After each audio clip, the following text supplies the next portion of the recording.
आज किसी मुसलमान को कहिएगा ना रामायण की तुम्हें पाठ सुनाते हैं, नहीं सुनेगा। और इवन कि आपको अगर कोई कुरान की बात सुनाएगा तो आप अगर दूसरे धर्म के तो आप भी नहीं करें। ये कोई किसने ये जहर बोया हमारे अंदर, किसने? हाँ भाई साहब, ये 200 साल जो अंग्रेज गए सब ना, अंग्रेज भाई साहब बहुत दिमाग वाले थे। वो लोग को पता था कि भाई साहब तलवार की ताकत से, देखिए मुगल जब आए थे सब तो वो तलवार से लोगों को काटे थे सब, और अंग्रेज आए सब तो कलम से लोगों को काटा गया। और वो खुद लिख के गए थे, the power of pen is more than the power of sword. कलम की ताकत तलवार से ज्यादा होती है। हमारा वैचारिक नपुंसक बना के चले गए सब अंग्रेज, हमारी शिक्षा व्यवस्था को बर्बाद कर। अंग्रेजों को पता था कि भारतीयों का शास्त्र में ऐसा चीज है कि अगर ये सचुरा पूरा अच्छा से जान जाएगा सब ना, तो हमारे इंग्लैंड को पीछे छोड़ के चल जाएगा। लेकिन उन्होंने इस चीज को दबा दिया, रामायण को केवल किताब रख दिया, ना कि उसे केस स्टडी में बता दिया। जबकि हार्वर्ड ऑक्सफोर्ड जैसी यूनिवर्सिटी में ये सब चीजों को केस स्टडी पे पढ़ाया जाता है कि देखो राम जी ने क्यों नहीं उस चीज को सही किया, क्योंकि इसका 800 साल 200 साल 1000 साल बाद क्या असर पड़ेगा। उस ससुरे हमरे किताब पढ़ के आगे बढ़ गए सब, हम लोग को थरिया थमा दिया, तू रामायण पे लड़, तुम महाभारत पे लड़, हम हिंदू तुम मुसलमान तुम सिख तुम ईसाई। इसलिए हम आज भी इस गिलोरी को अपने पास रखते हैं। जिस दिन हमको थकान होने लगती है हम इसको देखते हैं तो राम जी की बात याद आती लगती है कि रामायण जो है ना, ये तो है भैया क्या चीज, एक काव्य है, लेकिन एक्चुअली में रामायण एक लीला है। लीला मतलब समझते हैं मैच फिक्सिंग। पहले से रामायण में हर चीजें क्या थी, फिक्स थी। लेकिन हमारे देश की शिक्षा व्यवस्था इतनी चौपट कि हमें और आपको समझने का मौका ही नहीं दिया, और इसे एक धार्मिक किताब बांध के रख दिया। रामायण को अक्सर कहा जाता है राम लीला, देखते हैं ये राम जी की क्या थी, लीला थी। राम जी की क्या थी, लीला। अगर आप इसके छोटे से छोटे चीजों को अगर आप समझेंगे, कोई भी चीज को अगर समझेंगे छोटे से छोटे चीज को, तो आज के जीवन में आपको बहुत सारी चीजें सीखने को मिलेगी। अच्छा ये बताइए, राजा दशरथ जी की पत्नी थी, वो कौन सी पत्नी थी जिन्होंने रथ में उंगली डाल के उनसे वचन मांगा? कौन थी? कैकेयी। उन्होंने क्या कहा था राजा दशरथ जी ने कि हम तुम्हें एक वरदान देंगे। बदले में उन्हें क्या कहा कि हम उचित समय आने पर आपसे क्या मांगेंगे, वरदान। याद रखिएगा आज के जीवन में अगर आप किसी से कमिटमेंट करते हैं तो तुरंत पूरा करवा लीजिएगा। ऐसा मत कहिएगा कि उचित समय आने पे हम तुम्हारे लिए करेंगे, वरना आने वाले समय राजा दशरथ जी की मृत्यु का कारण भी बने थे राम जी का वनवास।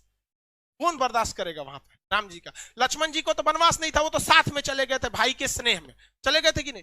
तो ये आप इसका ध्यान रखिए। ये क्या चीज था, ये आने वाले कलयुग के लोगों को दिखाने के लिए एक प्रेरणा की स्रोत थी कि देखिए आज उन सबको पता था भगवान जी को आने वाले समय में एग्रीमेंट वगैरह बहुत होगा, बिजनेस विजनेस आगे जाएगा, जीएसटी वीएसटी, तो कैसे खुल के थोड़े बोलेंगे कि एग्रीमेंट में ऐसे ऐसे मत करना। वो दिखाया गया था कि इस लीला को समझिए, और अपने आने वाले जीवन में 100-200 साल हजारों साल बाद आप इस जीवन में याद रखिएगा कि अगर आप किसी के प्रति एहसानमंद है तो उसका एहसान तुरंत चुकाइए।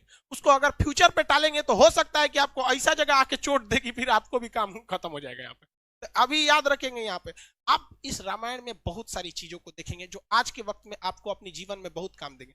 जब लक्ष्मण जी हिरण को ढूंढने गए थे, वो एक क्या किए थे, लक्ष्मण रेखा खींचे थे, और सीता जी से क्या कहते कि सीता जी आप इसके बाहर नहीं जाइए। सीता जी कभी नहीं जाती उसके बाहर, कभी नहीं जाती। यदि रावण साधु का भेष नहीं बनाया होता तब। तो ये क्या संदेश देना चाहता है कि हर साधु के भेष में समझा आया हुआ व्यक्ति सन्यासी नहीं होता है। कलयुग के भेष में अगर कोई भी आपका साधु बन के आता है तो हो सकता है कि वो आपके लिए लक्ष्मण रेखा पार कराने के लिए आया है। इसलिए आंख बंद करके भरोसा नहीं कीजिएगा, क्योंकि सीता जी जैसी जब वो भगवान की पत्नी जब धोखा खा सकती हैं तो हम जैसे तुच्छ मानव लोग की औकात कौन सी औकात है हमारी। और आज भी देखिए आपको तांत्रिक लोग किसी किसी नाम पे आपको ठगेंगे।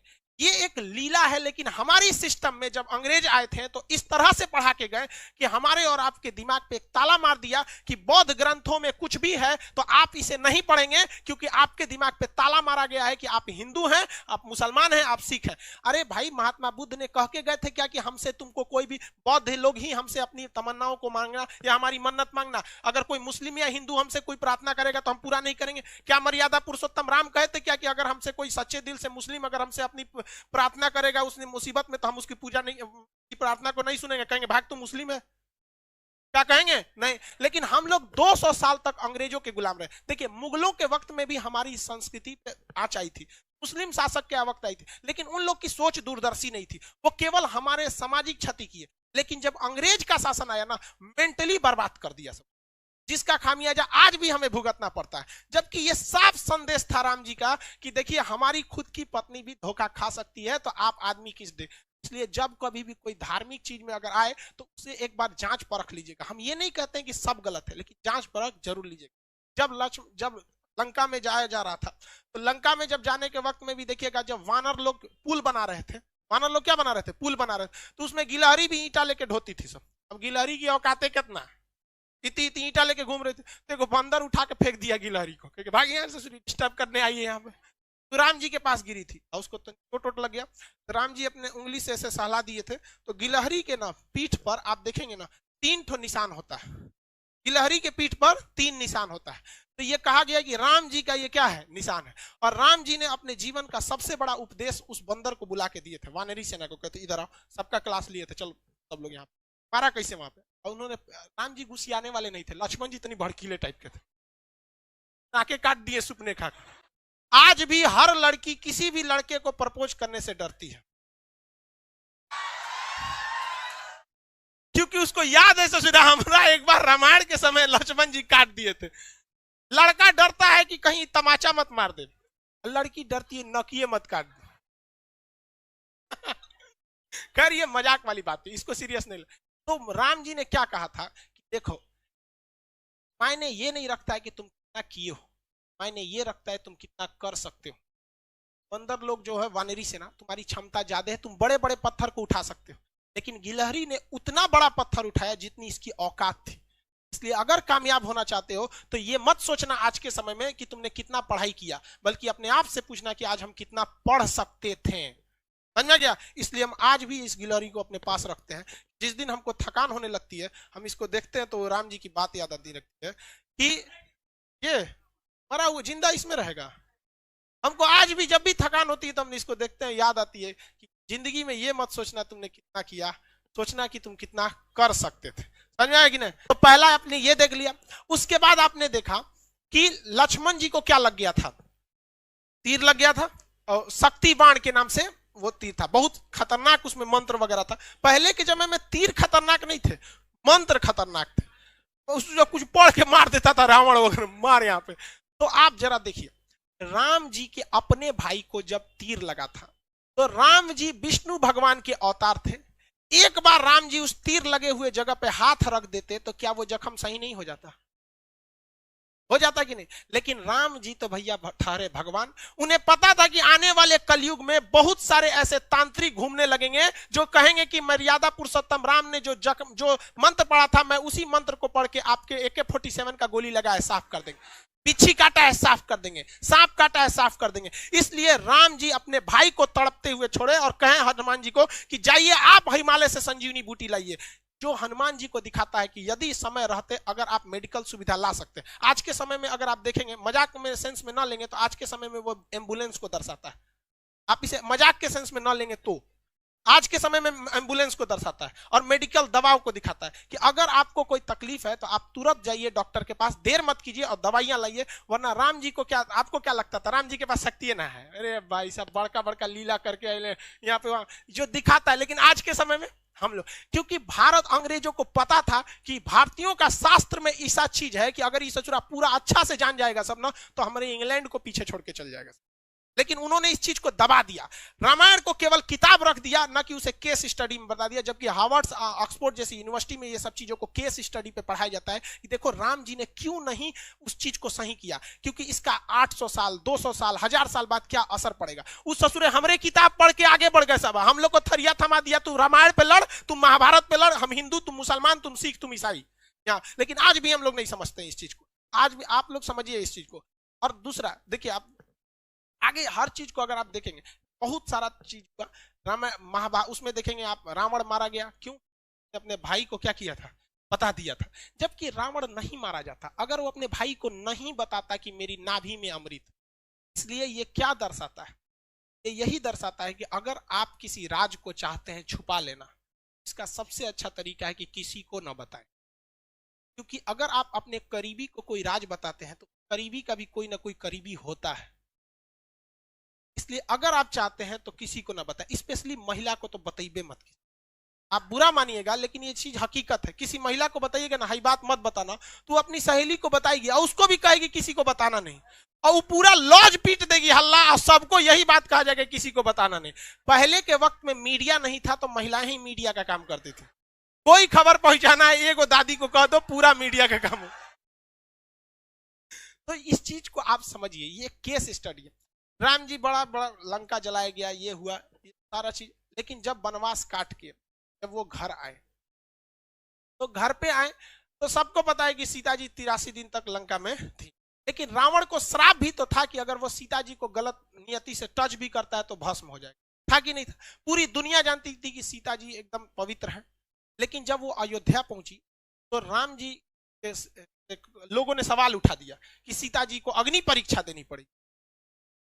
सवाल उठाया गया था कि नहीं उठाया? तो राम जी कभी नहीं चाहते थे कि वो अपनी पत्नी को, जगत जननी मां सीता को, वो अग्नि परीक्षा में बैठाएं। लेकिन समाज में आकर उन्होंने कहा कि 90% लोग को विश्वास है कि सीता जी क्या है, एकदम पवित्र है। इवन कि अशोक वाटिका में रावण रखा था तो उसके अंदर भी बहुत ज्यादा इंसानियत थी, और कहा भी, मतलब एक रावण के, बहुत से लोग रावण की इंसानियत को भी कहते हैं और कहते भी है कि सीता जी को पवित्र लौटाया गया था। तो ये राम जी की मर्यादा, राम जी की बहादुरी तो थी ही, लेकिन इससे कहीं ज्यादा रावण की इंसानियत भी थी। और जो दशहरा के दिन रावण को जलाते हैं तो एक कोटेशन आता है, ये रावण भी बोलता है, मुझे आग लगाने वालों जरा ये बताओ इस भीड़ में राम कौन है। लेकिन हम लोग दशहरे में उस रावण को जलाते हैं। हकीकत देखिएगा तो उससे नीच और आदमी आज हम लोग बन के बैठे, हम लोग से कहीं ज्यादा इंसानियत उस रावण में था उस वक्त में। लेकिन राम जी अयोध्या आए ना तो 90% लोगों को पता था, 90% लोग खुश थे कि आज हमारे मर्यादा पुरुषोत्तम राम आ गए। लेकिन उस समय भी लोगों की कमी नहीं थी, लोग की कमी उंगली उठाने की नहीं थी, लोगों ने भगवान पर उंगली उठा दिया और भगवान ने सोचा कि चलो ना हम अग्नि परीक्षा दे देंगे, जगत जननी मां सीता तो पवित्र ही है, अग्नि परीक्षा में क्या हो जाएगा, सफल तो हो ही जाएंगे। हुआ भी वही, मां सीता अग्नि परीक्षा में बैठी और कहा गया भैया अगर पवित्र रहेंगी तो आग नहीं जला पाएंगी और अब अपवित्र है तो आग जला देगी। क्या सीता जी को आग जला पाई थी? नहीं। लेकिन हुआ क्या उसके बाद, जब सीता जी आई तो रो दी। दुनिया से मतलब नहीं था, राम जी आपसे मतलब था। राम जी आपने ही जब हम पे कह दिया अग्नि परीक्षा के लिए तो ये दुनिया मेरे किसी काम के नहीं। वो धरती माँ से जन्मी थी और धरती माँ में समा गई, जो क्या दर्शाता है कि जीवन में आप कितने भी बढ़ जाइएगा लोग आप पे उंगलियां जरूर उठाएंगे। जब राम जी को नहीं छोड़ा लोगों ने उंगली उठाने में तो हमारी और आपकी क्या औकात है। और ये यही बताता है कि राम जी अगर उन 10% लोगों को डांट देते ना, चल भाग यहां से, तो माँ सीता को अग्नि परीक्षा नहीं देनी होती। लव और कुश को छोड़कर मां सीता कभी नहीं जाती, बचपन में बेचारे रोते रह गए। इसलिए अगर 2 कौड़ी के लोगों को अगर खुश करने के चक्कर में रहेंगे तो आपका अपना जीवन बर्बाद हो जाएगा। राम जी का पूरा परिवार बर्बाद कर दिया इन 2 कौड़ी के लोगों ने यहाँ पर। इसलिए जीवन में याद रखिएगा, जब भी आगे बढ़ेंगे लोग आप पे सवाल उठाएंगे, लेकिन हमारे अंग्रेजों ने ये बर्बाद कर दिया। आज किसी मुसलमान को कहिएगा ना रामायण की तुम्हें पाठ सुनाते, नहीं सुनेगा। और इवन कि आपको अगर कोई कुरान की बात सुनाएगा तो आप अगर दूसरे धर्म के तो आप भी नहीं करें। ये कोई, किसने ये जहर बोया हमारे अंदर, किसने? हाँ भाई साहब, ये 200 साल जो अंग्रेज गए सब ना, अंग्रेज भाई साहब बहुत दिमाग वाले थे। वो लोग को पता था कि भाई साहब तलवार की ताकत से, देखिए मुगल जब आए थे सब तो वो तलवार से लोगों को काटे थे सब, और अंग्रेज आए सब तो कलम से लोगों को काटा गया। और वो खुद लिख के गए थे, the power of pen is more than the power of sword. कलम की ताकत तलवार से ज्यादा होती है। हमारा वैचारिक नपुंसक बना के चले गए सब अंग्रेज, हमारी शिक्षा व्यवस्था को बर्बाद कर दिया। और इससे लड़ने का काम किया था राजीव दीक्षित ने, और इसमें किसी न किसी की चाल थी जिन्होंने राजीव दीक्षित को आकस्मिक मृत्यु कर दिया, और जो हमारी वैचारिकता को एक ग्लोबल लेवल पर ले जा रहे थे। तो खैर आप भी समझते हैं, इस सब चीज में मत पड़िएगा, धार्मिक चीजें गलत होती है, लेकिन हम लोग इसके शिकार हुए हैं, हम लोग को शिकार बनाया गया है ये अंग्रेजों ने।